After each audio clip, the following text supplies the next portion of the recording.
Venid, aclamemos alegremente a Jehová. Cantemos con júbilo a la roca de nuestra salvación. Lleguemos ante su presencia con alabanza.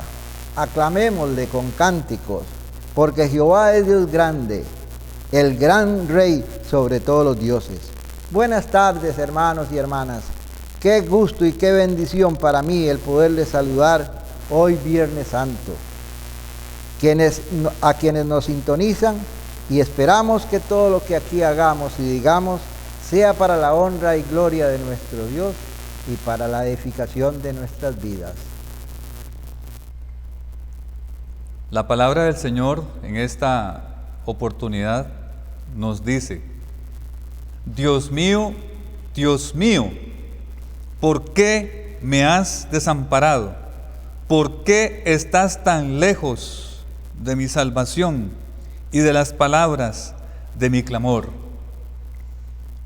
Oremos en el nombre de Jesús. Padre, en el nombre de Cristo, en este momento, hoy Viernes Santo, oramos, oh Dios, en acción de gracias, Padre Santo, por este momento tan sublime, oh Dios, en que hoy como iglesia nos reunimos alrededor tuyo, Padre Celestial, para conmemorar y también para celebrar, oh Dios.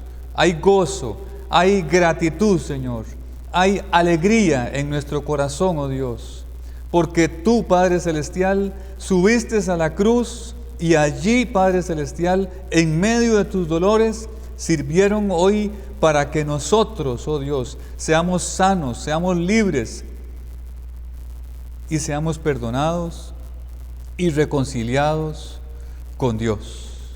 En el nombre de Cristo Jesús, te damos muchísimas gracias por esta bendición tan maravillosa, oh Dios.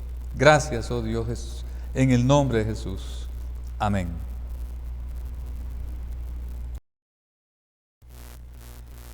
Les invito, hermanos, a entonar este bello himno titulado ¿Presenciaste la muerte del Señor?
Seguidamente, preparemos nuestras mentes y nuestros corazones para recibir el mensaje que Dios ha puesto en labios de nuestro hermano don Plutarco Bonilla. Escuchemos con atención las palabras del hermano Bonilla.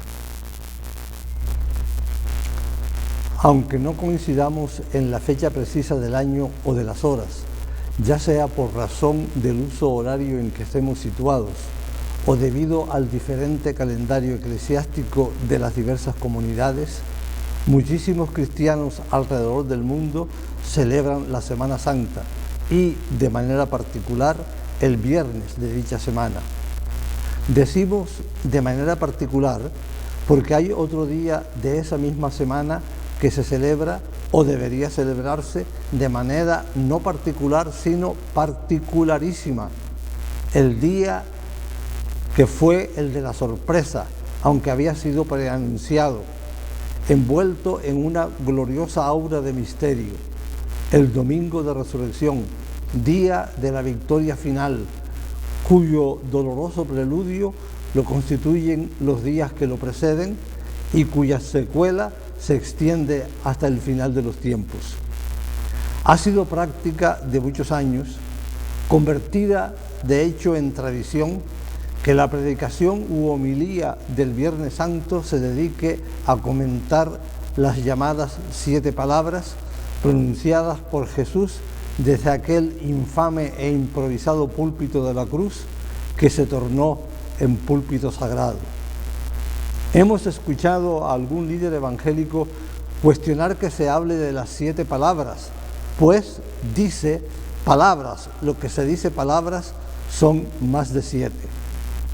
Amén de caer en el craso error de una interpretación en extremo literalista, quien eso afirma no toma en cuenta el uso del vocablo palabra en nuestro propio idioma.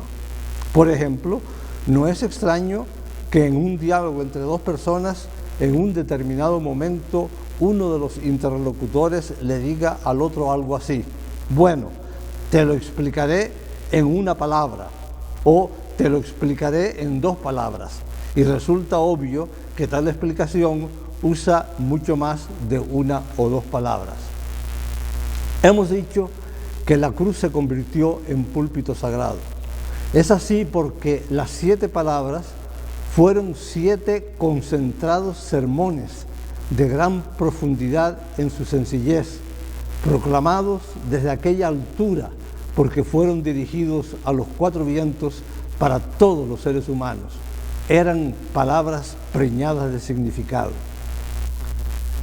En la ocasión que nos convoca hoy, centraremos nuestra atención en una de esas palabras sermones, pero la analizaremos en el contexto global de las otras 6 y de la situación que las provocó. Aclarado lo anterior, vaya aquí un dato curioso. Como es ampliamente sabido, el Nuevo Testamento fue escrito en griego. Pues bien, en ese idioma, la palabra que comentaremos más adelante, la 6ª, está formada precisamente por una sola palabra. Y otro tanto sucede con la palabra que la precede, la 5ª. En ambos casos son 2 vocablos en nuestra lengua. Las 7 palabras no aparecen todas ellas en un mismo relato en ninguno de los evangelios del Nuevo Testamento, pues se encuentran distribuidas en ellos. Marcos solo menciona una, la 4ª, que repite Mateo. En este caso se trata de una cita del Salmo 22, pero mientras que Mateo pone en labios de Jesús el texto en hebreo, Marcos lo hace en arameo, y ambos lo traducen al griego. Las otras 6 palabras están repartidas por igual en Lucas y en Juan, 3 en cada uno de ellos. Se ha establecido tradicionalmente el siguiente orden en que Jesús las pronunció. Primera palabra: Padre, perdónalos porque no saben lo que hacen. Segunda: te aseguro que hoy estarás conmigo en el paraíso. Tercera: mujer, ahí tienes a tu hijo, ahí tienes a tu madre. Cuarta, Dios mío, ¿por qué me has desamparado? Quinta, sed tengo. Sexta, consumado es. Séptima, Padre, en tus manos encomiendo mi espíritu. Unos pocos detalles queremos destacar de este arreglo. Primero, en la primera palabra, Jesús ora dirigiéndose a Dios como Padre, y mientras ora, parece olvidarse del terrible dolor que estaba experimentando para ofrecer a su Padre una palabra de intercesión en la que pide perdón para quienes lo maltrataban. Recordemos por un momento otra escena del pasado de Jesús según leemos en los Evangelios. Hacía poco tiempo que Jesús, el Galileo de Nazaret, se había dado a conocer como predicador itinerante y como autor de hechos portentosos que beneficiaban a sus conciudadanos. Un día se habían congregado bastantes personas en la casa donde moraba. Muchas de esas estaban ansiosas de escuchar sus enseñanzas y quizás de recibir algún bien. Pero otras habían acudido para buscar la ocasión para criticarlo y desacreditarlo, porque tanto las palabras como las acciones de aquel predicador cuestionaban lo que ellos hacían. Y para escándalo de estos últimos, en presencia de todos los congregados, él, Jesús, se había atrevido a decirle a un hombre que estaba confinado a una camilla porque era paralítico y había sido llevado hasta aquella casa por 4 amigos, que sus pecados habían sido perdonados. Para aquellos críticos, esas palabras constituían una blasfemia. Pasaron los años y ahora Jesús mismo es quien está confinado y con clavos a una cruz. Sin embargo, deja a un lado sus sufrimientos y su dolor y pide perdón para quienes lo habían puesto en aquella insufrible situación. Por eso, porque intercede por otros, lo hace dirigiéndose a Dios como a su Padre. Y utiliza esa palabra entrañable que nosotros usamos para dirigirnos a nuestro progenitor. No hay que olvidar que el perdón es expresión de amor. Y en esa expresión de amor, él, Jesús, no podía dirigirse a su Dios como si se dirigiera a un Dios justo y justiciero, sino precisamente como a un Padre, Padre amoroso, perdonador, fuente última del perdón y de todo genuino amor. Y recurre, como después habrían de recurrir también Pedro en su discurso ante los judíos, cuando en el nombre de Jesús sanó al paralítico, y Pablo en su primera carta a los creyentes corintios, a una atenuante: no saben lo que hacen. O sea, perdónalos porque no tienen plena conciencia de quién es aquel a quien le están haciendo todo este daño. Y en su séptima palabra, cuando todo él está listo para entregar su espíritu, lo hace con voz fuerte, dice el evangelista, totalmente confiado en el Dios a quien vuelve a llamar Padre, en cuyas manos él mismo se deposita con total confianza. El segundo detalle que se destaca en el conjunto de las 7 palabras es que la cuarta ocupa exactamente el lugar central. Hay 3 antes y otras 3 después. A esa cuarta palabra nos referiremos más adelante. Solo destacamos ahora esto que lo hace claro en el esquema. Para Jesús crucificado, los otros primero, luego él mismo. En tercer lugar, hay otro aspecto de la estructura de las 7 palabras que no deja de sorprender. Ya aludimos a ese detalle de paso en un comentario anterior. Antes que lo clavaran en la cruz, Jesús había sufrido indescriptiblemente, hicieron mofa de él, Le pusieron una túnica real y se postraron a sus pies.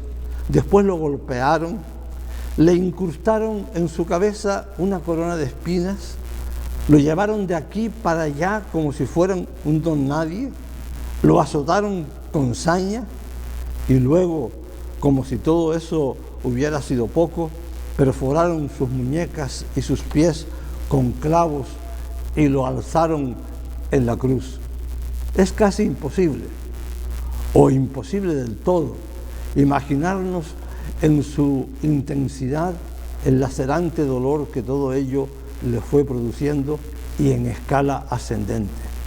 Sin embargo, sus primeros 3 sermones no fueron de lamento por sus propios sufrimientos, ni de queja contra Dios, ni de protesta contra las autoridades religiosas y políticas. Sus primeras 3 palabras fueron expresión de amor. Al comienzo del Evangelio de Juan se afirma que la palabra se hizo carne. Ahora, el Jesús que pende de la cruz revela que esa palabra es también el amor que se ha hecho carne. Desde la cruz, el amor se instaló para siempre en la historia humana. Pero eso no fue todo. En cuarto lugar, notamos también, según la segunda y tercera palabras, que Jesús sigue poniendo entre paréntesis su propio sufrimiento, su dolor y su angustia, como si no existieran. De hecho, pasa a preocuparse de aquel otro sedicioso que defendió al inocente crucificado del desprecio con que su colega de fechorías lo estaba tratando.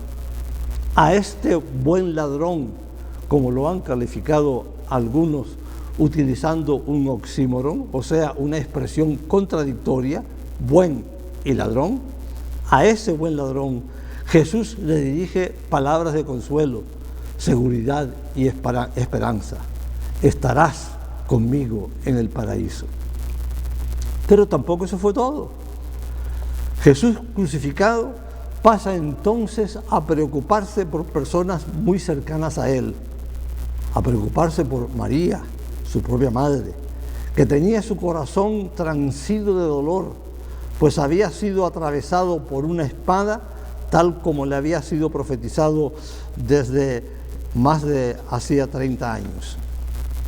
Y también se interesa por el discípulo a quien amaba. A ambos les dirige palabras de cuidado y fortaleza.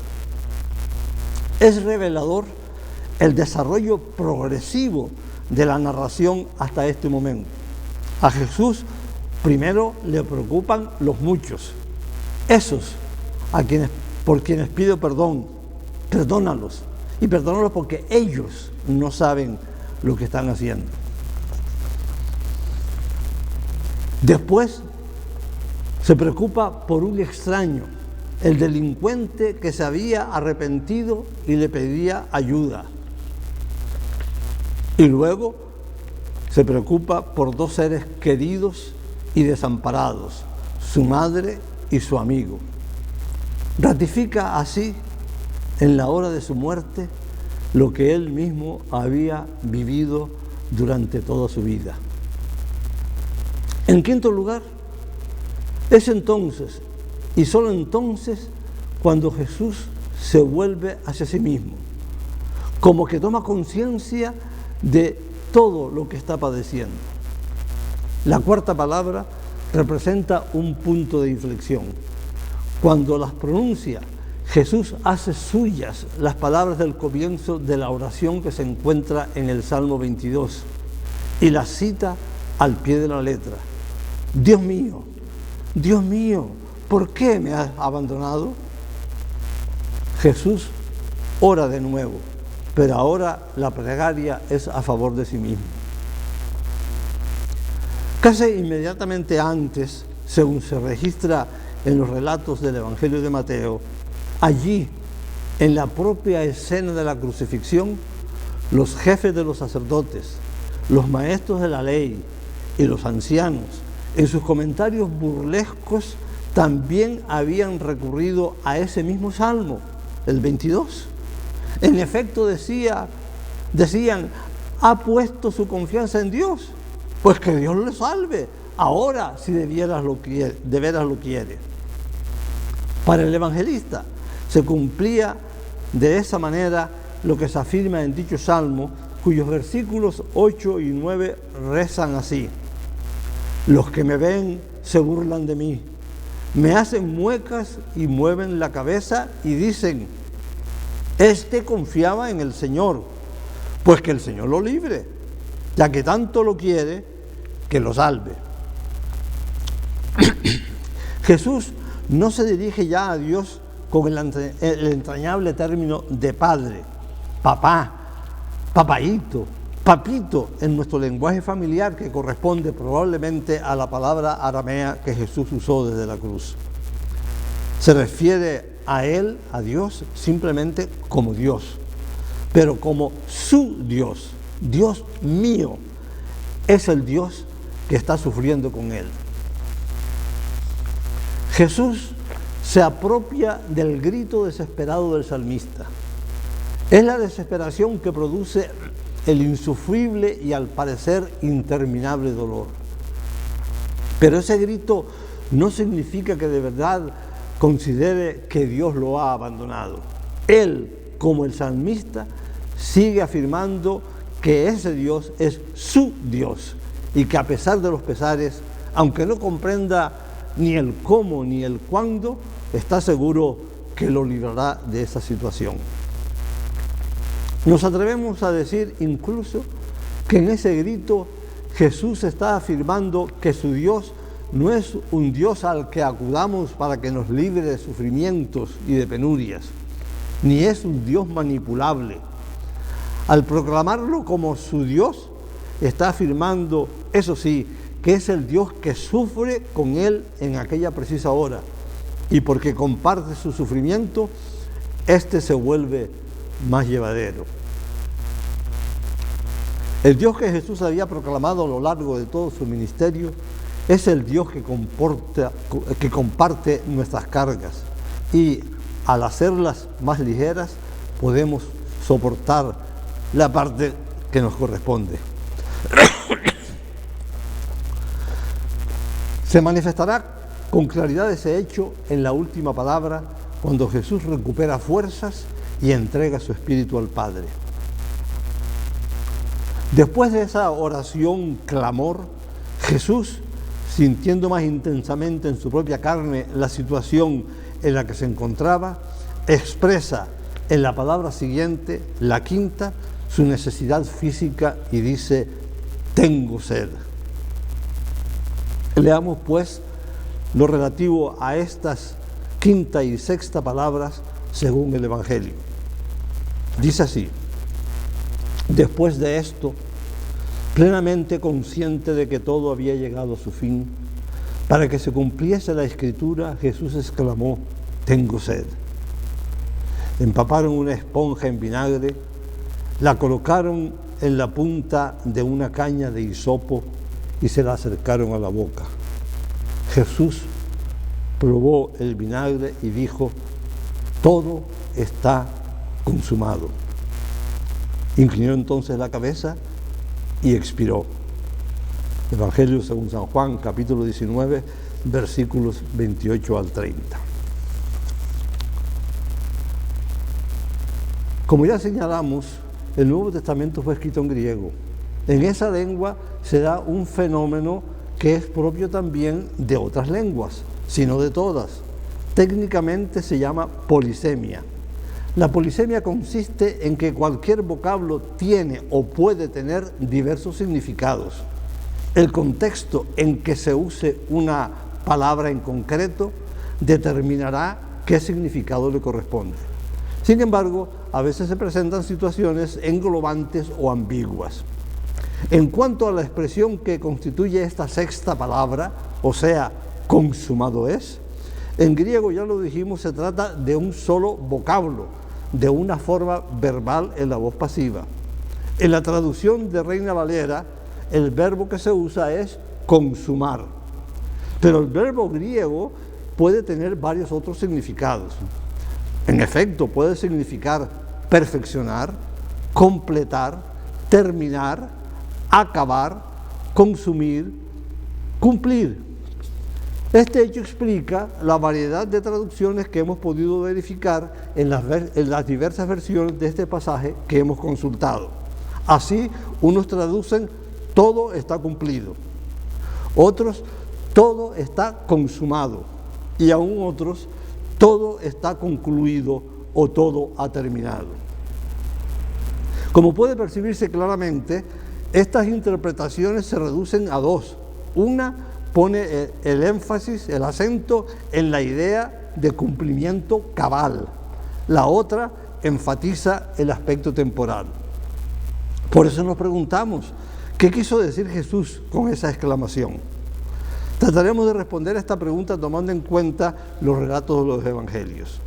En ellos, notamos que en primer lugar Jesús fue consciente durante todo su ministerio de la diferencia entre el transcurrir general del tiempo y el tiempo oportuno o propicio para que algo aconteciese. Esto se expresa por medio de la frase "ha llegado la hora", con sus diversas variantes, incluida la variante negativa, "no ha llegado la hora". Aunque tal expresión la usa Jesús según los relatos de los evangelios y en especial según el Evangelio de Juan, no solo respecto de sí mismo, sino también respecto de sus discípulos y hasta de sus enemigos. Señalamos ahora solo un caso en el que se refiere a él mismo, pues más adelante mencionaremos otros. En cierta ocasión, Jesús les dice a sus seguidores: les he dicho estas cosas poniéndole comparaciones, pero viene la hora, o sea, cuando habla todavía no es la hora, pero viene la hora en que ya no les pondré más comparaciones, sino que les hablaré claramente acerca del Padre. Expresiones como esa no han de interpretarse como si se tratasen de fatalidades que ya estaban predeterminadas inexorablemente. Representan más bien la agudeza del propio Jesús para leer los acontecimientos de los que él y sus discípulos eran protagonistas y deducir su significado y sus consecuencias. Es la relación de causa y efecto. Poco a poco Jesús iba percibiendo que tanto sus enseñanzas como sus obras de sanidad le concitaban la animadversión, la enemistad y hasta el odio a muerte de quienes ostentaban el poder religioso y social y usaban ese poder para beneficio propio, explotando al pueblo. Por eso Jesús veía venir lo que finalmente llegó. En segundo lugar, todo lo anterior significa asimismo que Jesús era consciente de su propia temporalidad y podía distinguir entre las diferentes etapas de su vida y la etapa final, especialmente en relación con su misión. De ahí que en determinados momentos Jesús decidía seguir en una dirección distinta a la que querían sus discípulos. En ocasiones hasta los tomó por sorpresa. Notemos, poco después de haber comenzado lo que llamamos su ministerio público, Jesús se había ido a un lugar apartado para estar a solas y orar. Sus discípulos salieron a buscarlo, porque quienes ya habían sido testigos y beneficiarios de sus enseñanzas y de sus obras portentosas andaban preguntando por él. Cuando lo encuentran y le informan, Jesús acepta dejar su lugar de recogimiento, pero les dice a sus seguidores que no irá a donde ellos querían, sino en otra dirección, a otras partes donde también había poblaciones que necesitaban escuchar las buenas nuevas del reino. Lo leemos en el capítulo 1 de Marcos. Al pensar en esto, me he preguntado, ¿no es esta una indicación de que no debemos pretender que Jesús nos siga, sino que somos nosotros los que debemos seguirlo? Además, en varias ocasiones Jesús se refirió a su hora. En las bodas de Caná, según se relata en Juan 2, ante la intercesión de su madre, Jesús le reclama con palabras tajantes: mujer, ¿qué tiene que ver esto con nosotros? Mi hora no ha llegado todavía. Y también de ciertos acontecimientos futuros. Al hablar de ellos y de la venida del Hijo del Hombre, afirmó que del día y la hora nadie sabe, ni siquiera Él. En otras situaciones, cuando sus opositores intentaron prenderlo, se nos dice que ninguno le echó mano, porque no había llegado su hora. ¿Qué implica todo esto? ¿Cuál era esa su hora? Era la hora de la consumación, expresada en el quinto mensaje que Jesús proclamó desde la cruz: el consumado es. Ese tiene diversos significados e implicaciones. Significa que todo había acabado, todo había terminado. Su infancia y su viaje con sus padres a Egipto para huir de la tiranía de Herodes, con lo que se convierte el niño Jesús en el primer exiliado político del Nuevo Testamento. Su ministerio, su relación con sus seguidores, sus polémicas con los dirigentes del pueblo, sus milagros en tierras de Palestina y de Tiro y de Sidón, su entrega sin reservas, sus sufrimientos y hasta sus ilusiones. Todo había llegado a su fin. Lo señalado para su hora se había completado. Pero significa, sobre todo, que todo se había terminado a la perfección. Las obras que vino a realizar, las enseñanzas que vino a dejar, las relaciones que vino a establecer, todo se había consumado a la perfección. También sus sufrimientos y su muerte. Significaba, por tanto, que respecto de esa misión ya nada podía añadirse. La redención del ser humano no necesitaría ya de sacrificio alguno.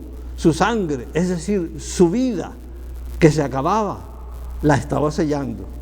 Él había dicho que había venido a buscar y a salvar lo que se había perdido, y lo cumplió a cabalidad. Por todo ello, y como sacando fuerzas de su debilidad y flaqueza, dice el Evangelio que al puro final, en lo que consideramos la séptima palabra, Jesús, lanzando un fuerte grito, dijo: Padre, en tus manos encomiendo mi espíritu. Ya no era un grito de dolor, de protesta o de reclamo. Retoma la palabra amorosa, pues era el grito que preludiaba el triunfo. Al Padre amoroso le entrega Jesús su espíritu, y con su espíritu una obra perfectamente consumada. Había consumido su vida para consumar su misión. No obstante, algo faltaba, pero eso quedaba fuera del ámbito de la tarea de Él, Jesús, la palabra y el amor hechos carne, la tarea que Él debía llevar a cabo. Habría que esperar unos días para que con su resurrección se pusiera la definitiva firma validadora de todo lo que había acontecido. De ello se hablará el domingo de resurrección en todas las comunidades cristianas del mundo, y exclamaremos entonces: porque Cristo resucitó, hay esperanza. Terminamos estas reflexiones con las palabras del soneto Todo se ha consumado, del poeta español David Esteban. Todo acabado está, todo cumplido, tu sed, tu desamparo, tus sudores, ya todos los martirios y dolores en tu cáliz amargo has consumido. Tu sangre redentora ha detenido de la justicia eterna los rigores. Ya en tu frente augusta los albores del cielo que tu amor me ha conseguido. Todo, Señor, no acaba, algo perdura. La luz de tu verdad que ilumina la infamia de tu cruz que me tortura, tu ejemplo, tu moral, tu doctrina, tu amor, tu sacrificio y tu victoria. Todo acaba, Señor, menos tu gloria. A Dios sea la gloria y a Él vaya nuestra gratitud. Agradecemos a nuestro hermano don Plutarco por el mensaje de esta tarde, el cual ha sido de gran bendición el día de hoy. Les invito a que entonemos los himnos La Cruz Excelsa y seguidamente el himno final, Crucificado por mí fue Jesús.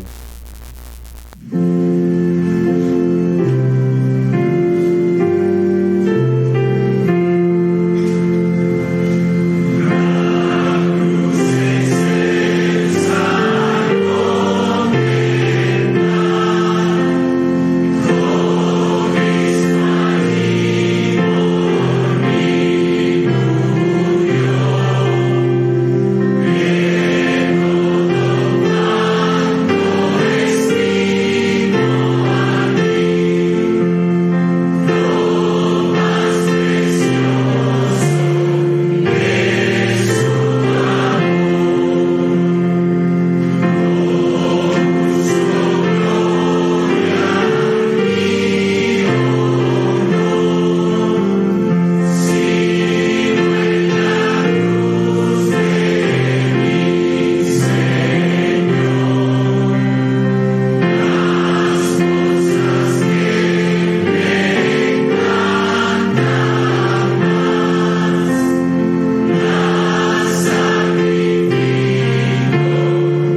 Hay gozo en nuestro corazón hoy, Viernes Santo, hermanos. Después de esta enriquecedora reflexión que nos da nuestro hermano Bonilla, queremos dar las gracias al Señor por esta oportunidad que nos da, de veras, y también para siendo despedidos. Señor, gracias, oh Dios, por esta reflexión de nuestro hermano don Plutarco. Gracias, oh Dios, por estas palabras, Señor, que dijiste en la cruz por nosotros, y por lo que hiciste en la cruz por nosotros, y porque allí, Padre Celestial, ha quedado, Señor, sellado de una vez y para siempre la salvación para cada uno de nosotros. Padre, en el nombre de Jesús, que esta reflexión haga en nosotros germinar al 30, al 60 y al 100%. En el nombre de Cristo Jesús, oh Dios, te damos muchísimas gracias, oh Dios, por este momento, Señor, en que podemos como iglesia conmemorar tu sacrificio en propiciación por cada uno de nuestros pecados. Gracias porque en tu sangre, Señor, en tu cuerpo que entregaste, oh Dios, hemos sido hechos libres y reconciliados con Dios. Y ahora podemos tener con Dios una libre relación continua para Él y con nosotros. En el nombre de Cristo Jesús te damos gracias. Amén.